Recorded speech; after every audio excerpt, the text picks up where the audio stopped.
বাড়িতে বড় হয়ে গেল সকলের ছোট্ট ছেলে জয়। মায়ের কাছেই সে বড় হয়েছে, ফলো করেছে বাবার কালচারকে। তবে জয় যে এতটা ভদ্র হবে কেউই ভাবতে পারেনি। রোজার মাসে এতটুকু ছেলে প্রতিটা রোজা রেখেছে, একটা রোজাও সে মিস করেনি। এবার জয়কে নিয়ে কিছু কথা শেয়ার করলো অভিনেত্রী অপু বিশ্বাস। রোজার সকালে জয়ের একটি ফটো শেয়ার করেছে সোশ্যাল মিডিয়াতে। জানিয়েছে আল্লাহ যেন তাকে সর্বদাই ভালো রাখে।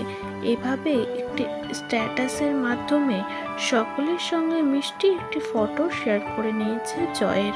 অপু বিশ্বাস বলেন, আমি আমার কালচার ফলো করি, তাই আমার একটাও রোজা রাখা হয় না।